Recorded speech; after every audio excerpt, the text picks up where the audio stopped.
What if I told you an F1 driver begged over the radio, "I'm not trying to die," or that a team might be sabotaging their own driver? The 2024 Brazilian Grand Prix wasn't just another race, it was a storm of hidden dramas and controversies that could shake the foundation of Formula One. Here are 4 jaw-dropping moments you probably missed. 1. Oliver Bearman's frightening experience on track. Let's start with Oliver Bearman. This young prodigy had already turned heads with his surprise F1 debut for Ferrari at the Saudi Arabian Grand Prix, stepping in for Carlos Sainz with less than 3 hours notice. Imagine that, 1 hour of practice, straight into qualifying and then the full race distance. He handled it all with remarkable composure, saying, "I honestly did not have time to get nervous." Fast forward to the Brazilian Grand Prix and Bearman, now driving for Haas, faced a very different beast. The sky opened up, unleashing heavy rain with over an 80% chance predicted throughout the race. Visibility dropped to near zero due to the spray and standing water. Over team radio, a clearly shaken Bearman exclaimed, "I can't even see where I'm going. Talk to the FIA, this is really dangerous. I'm not trying to die." When a driver known for being calm under pressure voices such fear, it's a stark indicator of the perilous conditions. George Russell and other drivers reported aquaplaning even on the straights, a terrifying scenario at such high speeds. F1 wet tyres can disperse up to 60 litres of water per second, but even they have limits. Multiple safety car deployments and an eventual red flag underscored the severity of the situation. Did the FIA prioritise the spectacle over driver safety by not responding swiftly enough to these hazardous conditions? 2. Has Ferrari forgotten about Carlos Sainz? During the Brazilian Grand Prix, Carlos Sainz radioed his engineer after a pit stop asking if the intermediate tyres he'd just switched to were new.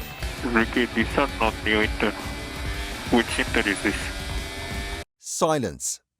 After an excruciating 40-second wait, he asked again. Hello? Still no response. 5. Yes, 5 minutes later, he spun out and crashed at turn 8, ending his race abruptly. Sainz had started from the pit lane after crashing in qualifying and needing component changes. Despite the setback, he was making steady progress throughout the field.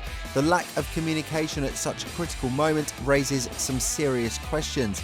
Did Ferrari mistakenly give him old tyres? Could this have contributed to his crash? Throughout the season, fans have noticed multiple instances where Ferrari seemed to disrespect or overlook Sainz's achievements. Only one team member showed up to celebrate his pole position in Mexico, and even his teammate Charles Leclerc didn't shake his hand after a win. After his crash, a frustrated Sainz admitted he cannot explain the 2 crashes and described the SF24 as extremely difficult to drive in the wet. With the race featuring rapidly changing conditions, clear communication was more crucial than ever.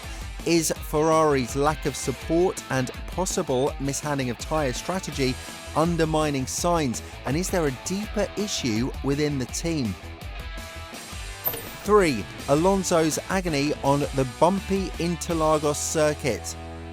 Fernando Alonso faced a grueling challenge not from competitors but from the track itself.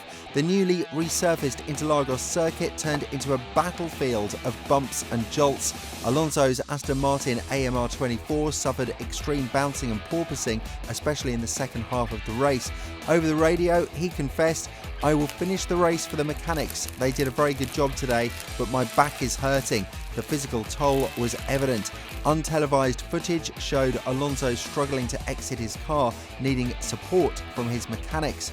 He wasn't alone in his criticism. Lando Norris and Oscar Piastri called the track surface probably the worst they've experienced all season.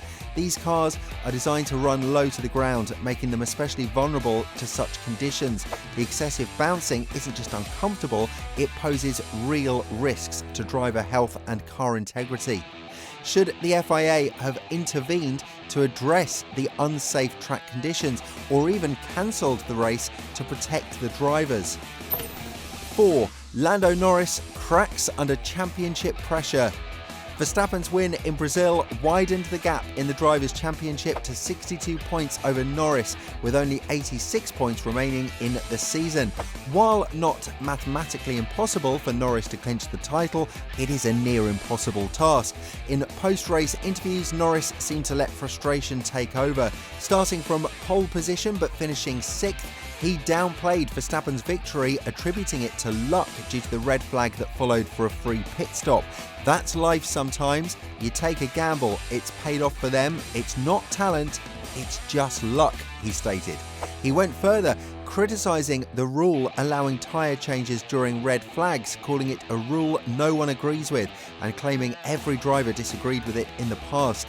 Fans didn't take kindly to his remarks though, labelling them unsportsmanlike, especially given that Verstappen had shown grace in defeat earlier in the season.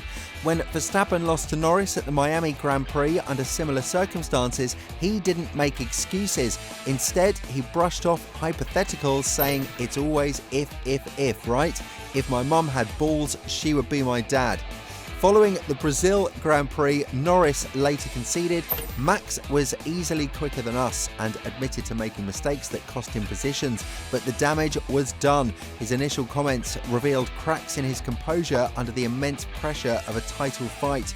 Despite this, McLaren still has a strong chance to secure the Constructors' Championship, currently leading with 593 points over Ferrari's 557 and Red Bull's 544. Every race counts, and maintaining team morale is crucial. Is Norris' behaviour indicative of a lack of maturity needed to be a world champion, and could it impact McLaren's push for the Constructors' title?